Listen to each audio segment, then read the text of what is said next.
हाय दोस्तों, welcome my YouTube channel. तो आज का हमारा टॉपिक है रीनल फेलियर। रीनल जो कि रिलेटेड है किडनी से, एंड फेलियर का मतलब होता है फेल होना, काम ना करना। तो जो हमारी किडनी का वर्क होता है, जैसे ब्लड को फिल्टर करना, हमारी बॉडी से वेस्ट को रिमूव करना, हमारे ब्लड प्रेशर को मेंटेन करके रखना, पीएच लेवल मेंटेन करके रखना। तो ये जो किडनी के फंक्शंस होते हैं, अगर ये फंक्शंस किडनी नहीं कर पा रही है तो उस कंडीशन को हम क्या बोलते हैं? रीनल फेलियर बोलते हैं। तो चलिए देखते हैं। तो यहाँ पर हम थोड़ा सा डेफिनेशन की जगह इंट्रोडक्शन देख लेते हैं कि जो किडनी का मतलब कि रीनल फेलियर का जो इंट्रोडक्शन है वो क्या होता है। तो देखिए, when the kidney are unable to excrete out the metabolic waste, अगर ये क्या है कि जो मेटाबॉलिक वेस्ट निकलता है हमारी बॉडी से, उसे एक्सक्रीट आउट करने में अनेबल है, सक्षम नहीं है, तो उस कंडीशन को हम रीनल फेलियर बोलते हैं। देखिए, product and perform their role in fluid and acid based balance lead to the renal failure, मतलब कि जो उसका काम होता है एसिड बेस्ड बैलेंस को बना के रखने का, अगर वो नहीं कर पाती है और एक्सक्रीट नहीं कर पाती है मेटाबॉलिक वेस्ट को, तो उस कंडीशन को हम रीनल फेलियर बोलते हैं, मतलब कि किडनी का फेल हो जाना। ठीक है, चलिए देन इसके बाद हम आगे देखते हैं। तो अगर हम रीनल फेलियर की बात करें तो इसे टू टाइप में डिवाइड किया गया है। सबसे पहले acute renal failure and second है हमारा क्रोनिक रीनल फेलियर। तो इसमें दोस्तों हम बात करेंगे किसकी? एक्यूट रीनल फेलियर की। तो एक्यूट रीनल फेलियर की हम थोड़ी सी डेफिनेशन जान लेते हैं कि एक्यूट रीनल फेलियर क्या होता है। देखिए, तो acute kidney failure is the sudden decline in renal function. क्या होता है कि अगर एकदम से अचानक से किडनी अपना काम करना बंद कर दे, सडनली डिक्लाइन हो जाए, तो उस कंडीशन को हम एक्यूट रीनल फेलियर बोलते हैं। इसमें होता क्या है? मार्केड बाय डिक्रीज ग्लैमुलर फिल्ट्रेशन। देखिए, ग्लैमुलर क्या होता है? देखिए यहाँ पर अगर हम डायग्राम की मदद से समझें तो जो हमारा नेफ्रॉन होता है, देखिए, तो नेफ्रॉन में जो यहाँ पर ग्लैमुलर होते हैं, ये क्या करते हैं कि यहाँ से जो भी मतलब कि स्मॉल मॉलिक्यूल्स होते हैं वो क्या होते हैं, इसमें से निकल जाते हैं और इसमें मतलब कि ब्लड छनता है, बोला जाए छानने का काम करते हैं नेफ्रॉन। तो अगर ये ग्लैमुलर है, यहाँ से जो ब्लड छनने का काम हो रहा है, अगर ये खराब हो जाए, ठीक है, अगर इसमें कोई इन्फ्लामेशन इन्फेक्शन हो जाए या फिर ये अपना काम करना बंद कर दे, तो उस कंडीशन में किडनी फेल हो जाती है। Decrease glomerular filtration rate and increase क्या है, फिर इसके बाद देखें तो देखिए, एक सेकेंड, इसके बाद देखें तो क्या है? Increase concentration of blood urea nitrogen. अब इसमें होगा क्या कि जब ये फेल हो जाएगी तो इसमें होता क्या है कि इसमें हो जाता है BUN, मतलब कि ब्लड यूरिया नाइट्रोजन, मतलब कि यूरिया एंड नाइट्रोजन का लेवल हमारी बॉडी में ब्लड में बढ़ जाता है। ठीक है, एंड क्रिएटिनिन का लेवल हमारी बॉडी में क्या होता है? बढ़ जाता है। ठीक है, the urine output is less than 400 ml per day. तो देखिए, हमारा जो यूरिन आउटपुट होता है वो 400 ml से नीचे आ जाता है, कम जाता है। ठीक है, तो उस कंडीशन को क्या बोलते हैं? हम यूलिगोरिया बोलते हैं, ओलिगोरिया बोलने लगते हैं। ठीक है, मतलब कि 400 ml से अगर कम हमारा आउटपुट निकल रहा है यूरिन का, तो उस कंडीशन को हम ओलिगोरिया बोलते हैं। देन होता क्या है? एंड हाइपरकैलेमिया, मतलब कि पोटेशियम का लेवल भी इंक्रीज हो जाता है रीनल फेलियर में। तो ये हो गई क्या? एक्यूट रीनल फेलियर की डेफिनेशन। ठीक है, इसके बाद हम समझे, it occurs when the kidney stop working over period of hours, day और सम केसेस वीक। ऐसा भी हो सकता है कि जो किडनी अपना वर्क करना बंद कर रही है, फेल हो रही है, हो सकता है कुछ घंटों के लिए हो जाए या फिर कुछ दिनों के लिए, या हो सकता है कुछ वीकली के लिए जो फेल हो रही है किडनी वो हो जाए। ठीक है, तो ये है acute renal failure.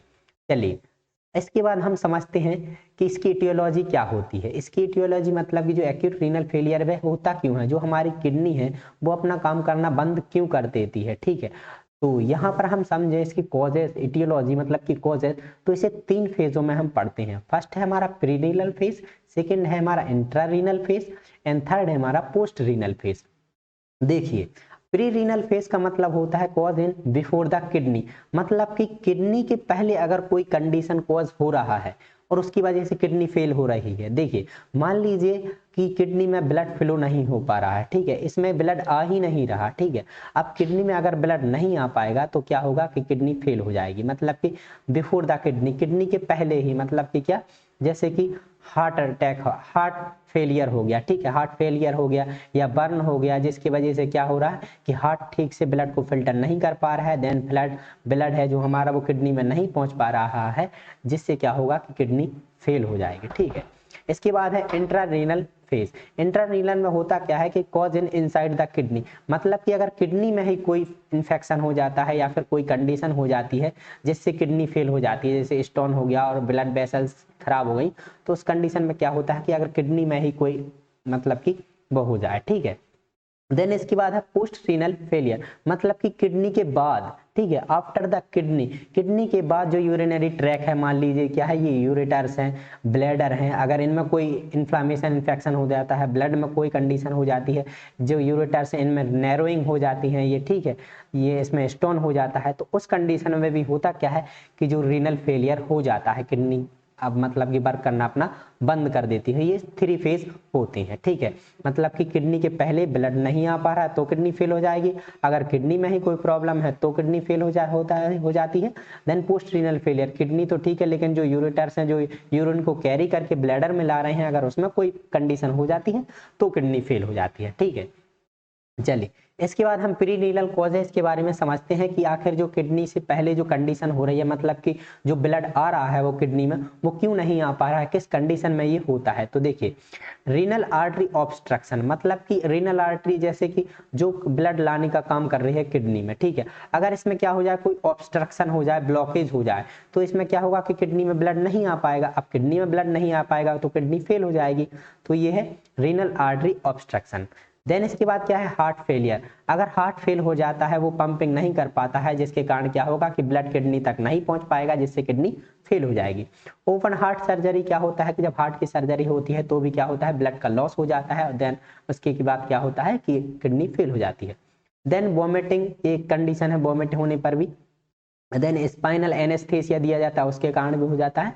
Then septic shock, then anaphylaxis, then इसके बाद क्या है, septic shock and anaphylaxis. Anaphylaxis का मतलब होता है एलर्जिक रिएक्शन, कोई एलर्जिक रिएक्शन हो जाता है हमारे ब्लड में, तो भी ब्लड क्या हो जाता है कि वहां तक नहीं पहुंच पा रहा है किसी कंडीशन में। एंड सेवियर ब्लड लॉस, अगर ज्यादा मात्रा में आपकी बॉडी से ब्लड लॉस हो जाता है, ठीक है, तो भी क्या होता है कि जो किडनी का प्रॉपर वर्क होता है वो नहीं कर पाती है। देन इसमें लिखा नहीं है, एक बर्न, बर्न भी होता है, एक मेन कॉज होता है। अगर बर्न हो जाता है, कोई व्यक्ति जल जाता है, तो उससे क्या होता है कि फ्लूइड तो इम्बैलेंस होता ही है हमारी बॉडी के, साथ ही साथ ब्लड का भी लॉस हो जाता है, ठीक है, उससे भी क्या होता है कि किडनी अपना काम करना बंद कर देती है। एंड डिहाइड्रेशन जैसी कंडीशन होती है। देन अगर हेमरेज हो जाता है हमारे ब्लड में, तो उस कंडीशन में मतलब कि हमारे सॉरी ब्लड में अगर हेमरेज हो जाता है, किसमें, हमारे ब्रेन में हो जाए हेमरेज, या कहीं भी हमारी बॉडी में हेमरेज होता है, तो उस कंडीशन में भी क्या होता है कि ये रीनल फेलियर होने के चांसेस हो जाते हैं, ठीक है।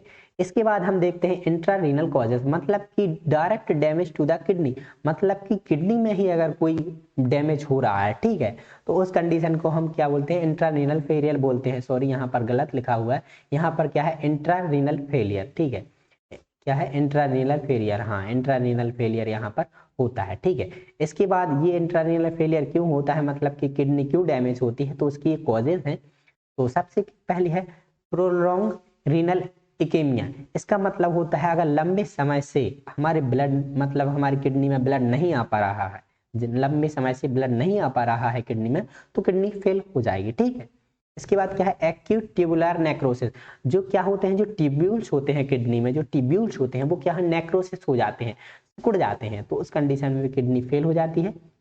देन इसके बाद क्या है, ग्लूमेरुलोनेफ्राइटिस, तो इसका मतलब होता है inflammation of the kidney and glomeruli, अगर इसमें कोई इन्फ्लामेशन होता है किडनी में, ठीक है, इसमें इन्फ्लामेशन हो जाता है, जो ग्लैमरुलाई होते हैं उनमें भी कोई इन्फ्लामेशन हो जाता है, तो उस कंडीशन में क्या होती है कि किडनी फेल हो जाती है, ठीक है।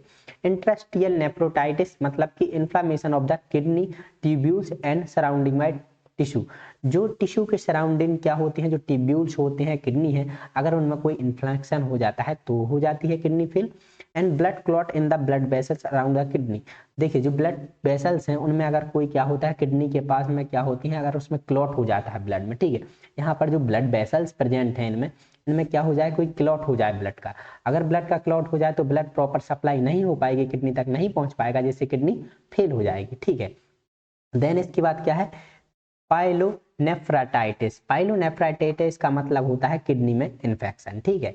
देन इसके बाद क्या है, हीमोलाइटिक यूरिनिक सिंड्रोम, मतलब कि हीमोलाइटिक यूरिमिक सिंड्रोम का मतलब ये होता है कि अगर हमारे ब्लड में क्या होते हैं, कभी कभी छोटे छोटे क्लॉट बन जाते हैं, थक्के बन जाते हैं, तो उससे होगा क्या कि जो किडनी में अगर ब्लड हो जाए, ब्लड आएगा और उसमें थक्के जमे हुए छोटे छोटे से क्लॉट होंगे, तो क्या है, किडनी फेल हो जाएगी, ठीक है। देन इसके बाद ये भी है कि यहाँ पर जैसे कि कोई क्या है, यहाँ पर स्टोन हो गया है, ठीक है, किडनी में, तो भी क्या है कि किडनी फेल हो जाएगी, ठीक है, मतलब कि पथरी जम जाएगी तो भी किडनी फेल हो जाएगी।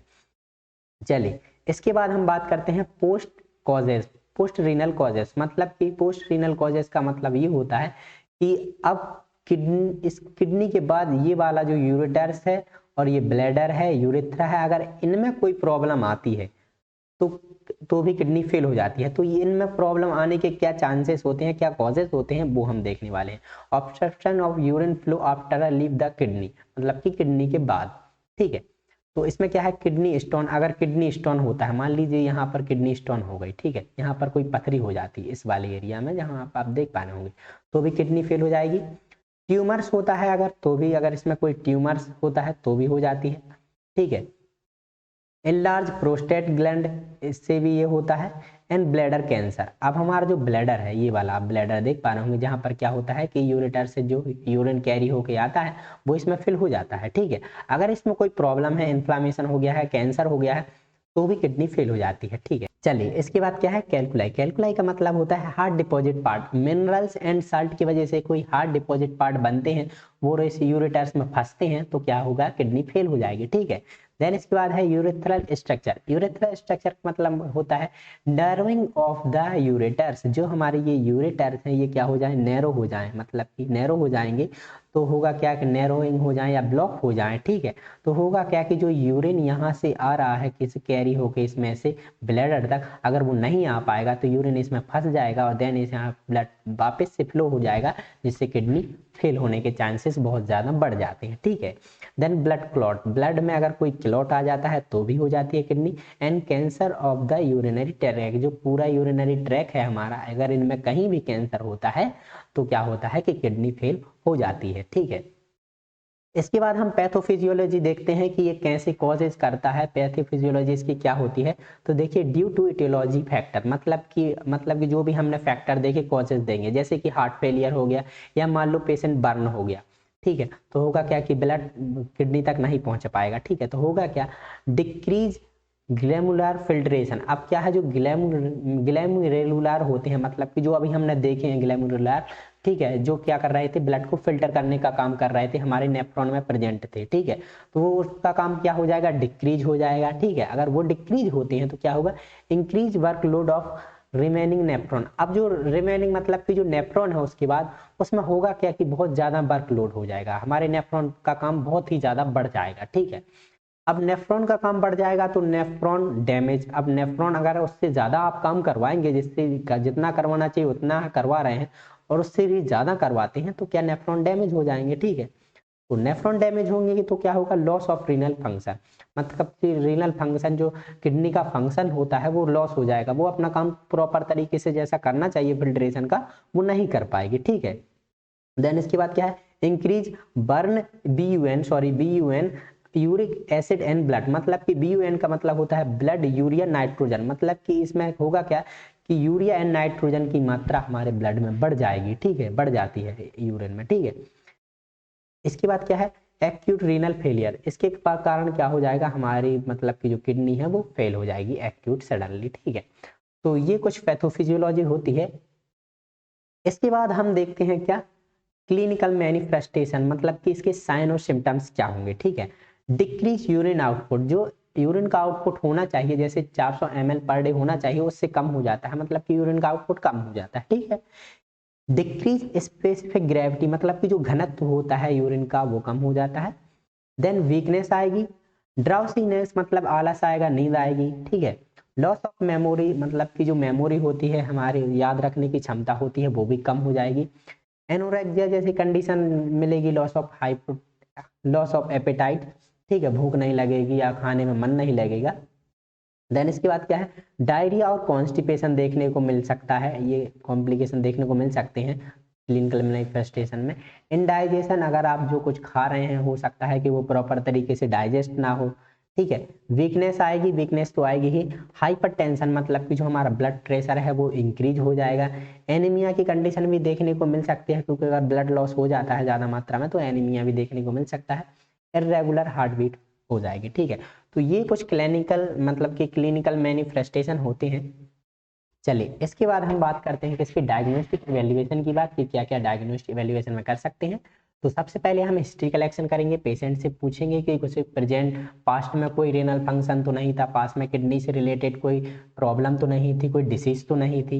एंड देन उसके बाद फिजिकल एग्जामिनेशन करेंगे, हम उसकी बॉडी को पूरी तरह से असेस करेंगे, कोई कॉम्प्लिकेशन तो हमें बॉडी में नहीं दिख रहे हैं। उसके साथ साथ ब्लड टेस्ट करते हैं, ब्लड टेस्ट में हम यूरिया का लेवल चेक करते हैं, ना मतलब कि कितना है यूरिया का लेवल। देन यूरिन टेस्ट करते हैं, यूरिन टेस्ट में हम देखते हैं कि 22 आवर्स में कितना यूरिन आउटपुट हो रहा है, कितना नहीं हो रहा है, सोडियम लेवल कितना है, इलेक्ट्रोलाइट इम्बैलेंस तो नहीं हो रहे हैं यूरिन से, तो ये सब हम टेस्ट करेंगे। यूरिन स्पेसिफिक ग्रेविटी चेक करते हैं, जैसे मतलब कि यूरिन का जो घनत्व बोला जाए, घनत्व होता है वो चेक करेंगे, जिसे हम स्पेसिफिक ग्रेविटी बोलते हैं। ठीक है, रीनल अल्ट्रासाउंड करेंगे, जो यूरिनरी ट्रैक है पूरा इसका अल्ट्रासाउंड करेंगे, जिससे हमें पता चल जाए। देन इसके बाद क्या है, किडनी बायोप्सी, मतलब कि किडनी का कुछ छोटा सा पार्ट लेंगे, टिश्यू लेंगे और उससे क्या करेंगे, फिर उसको एनालिसिस करेंगे कि किस क्या कंडीशन है, किस कारण से जो किडनी का डिसीज हुई है, रीनल फेलियर हुई है तो कैसे हुई है। तो किडनी बायोप्सी में हम क्या करते हैं, छोटा सा पार्ट लेके मतलब कि टिश्यू लेके एग्जामिनेशन करते हैं। देन इसके बाद हम बात करते हैं मेडिकल मैनेजमेंट की, कि मेडिकल मैनेजमेंट हम क्या क्या कर सकते हैं। तो देखिए डाययूरेटिक देने हैं हमें ताकि यूरिन आउटपुट इंक्रीज हो सके। ठीक है, जैसे कि फ्रोसामाइड एंड मैनिटोल हम दे सकते हैं। ठीक है, इसके बाद बात करें आयरन एंड कैल्शियम सप्लीमेंटेशन, मतलब कि हमें डाइट में आयरन एंड कैल्शियम भरी डाइट हमें देनी ही है, और आयरन एंड कैल्शियम सप्लीमेंट जो भी आते हैं वो हमें प्रोवाइड कराने हैं। ठीक है, anticoagulant to prevent blood clotting, हमें ब्लड क्लॉट नहीं होने देना है, इसलिए हमें एंटीकोगुलेंट जो ड्रग्स आती हैं वो प्रेस्क्राइब करनी है, ताकि जो ब्लड का क्लॉट बन रहा है, अगर कोई बनता है ब्लड का क्लॉट तो वो ना बने। ठीक है, एंटी हाइपरटेंशन, मतलब कि अगर हाइपरटेंशन की कंडीशन है व्यक्ति को तो हमें एंटी हाइपरटेंसिव ड्रग देनी है, ताकि डिक्रीज ब्लड प्रेशर, जो ब्लड प्रेशर होता है वो क्या हो सके, डिक्रीज हो सके। ठीक है, ब्लड प्रेशर क्या हो सके, कम हो सके। ठीक है, इसके बाद एडमिनिस्टर इंट्रावीनसली सोडियम बाइकार्बोनेट, मतलब कि आईवी से हम क्या दे सकते हैं, सोडियम बाइकार्बोनेट देंगे for more severe hyperkalaemia symptoms. अगर मैं हमें हाइपरकैलेमिया के बहुत ज़्यादा सिम्टम्स दिख रहे हैं, मतलब कि पोटेशियम लेवल हाई दिख रहा है, तो हमें सोडियम बाइकार्बोनेट दे सकते हैं, देंगे इंट्रावीनसली देंगे। और ठीक है, देन एंटीबायोटिक, अगर बैक्टीरियल इन्फेक्शन हो जाता है किडनी में तो हम एंटीबायोटिक भी प्रेस्क्राइब कर सकते हैं। तो इसके बाद हम थोड़ी न्यूट्रिशनल डाइट थेरेपी के बारे में भी पढ़ लेते हैं। तो देखिए हाई कैलोरिक डाइट देने हैं, हमें हाई कैलोरी डाइट देना है, और लो प्रोटीन सोडियम डाइट देना है। ठीक है, जिसमें कि क्या हो, प्रोटीन की थोड़ी मात्रा कम हो, सोडियम की थोड़ी मात्रा कम हो, लेकिन हाई कैलोरी डाइट देनी है, कैलोरी की मात्रा ज़्यादा हो। ठीक है, decrease intake of salt and potassium, हमें क्या करना है, पोटेशियम को डिक्रीज करना है। ठीक है, और साल्ट को भी कम देना है, कम साल्ट को कम देना है, नमक मतलब कि नमक जो होता है उन्हें कम खाने को बोलना है, एंड पोटेशियम को हमें कम करना है। ठीक है, डिक्रीज करना है। ठीक है, and electrolyte monitoring and monitoring of vital science, हमें जो बॉडी के इलेक्ट्रोलाइट होते हैं, ठीक है, सोडियम पोटेशियम कैल्शियम मैग्नीशियम जो भी होते हैं उन्हें मॉनिटर करते रहना है, देखते रहना है, चेकअप करते रहना है उनका। ठीक है, and monitoring of vital science, जो वाइटल साइंस की हमें चेक करते रहना है, बीपी हो गया, शुगर लेवल हो गई, ठीक है, ये सब हमें चेक करते रहना है। ठीक है, देन इसके बाद हम डायलिसिस कंडीशन पर पहुंचाते हैं, अगर सीवियर एक्यूट रीनल फेलियर हो जाता है। डायलिसिस होता क्या है, देखिए dialysis is a process used to remove fluid and uremic waste product from the body when the kidney are unable to do so. देखिए होता क्या है, एक ऐसी मतलब मशीन होती है डायलिसिस में, क्या होता है कि अगर किडनी अपना काम करना बंद कर देती है, जो यूरेमिक वेस्ट निकलता है हमारी बॉडी से वो नहीं निकल पाती है, तो होता क्या है कि एक मशीन का यूज किया जाता है, जिसे हम क्या करते हैं, डायलिसिस करते हैं। उससे क्या होगा कि जो फ्लूइड रिमूव हो जाता है, जो यूरेमिक होता है, जो हमारी बॉडी का वेस्ट होता है, वो क्या हो जाता है, हमारी बॉडी से निकल जाता है इस मशीन के जरिए। ठीक है, तो कुछ इस प्रकार से इस मशीन के द्वारा क्या होता है कि ब्लड का फिल्ट्रेशन होने लगता है, डायलिसिस करवाते हैं। तो thank you for watching my video. अगर आशा है कि आपको वीडियो समझ में आई होगी, अगर समझ में आई होगी तो प्लीज़ हमारे चैनल को सब्सक्राइब जरूर करें, और अगर आपको इस वीडियो की PDF चाहिए तो हमारे इस नंबर पर आप ज़रूर मैसेज कर सकते हैं। Thank you.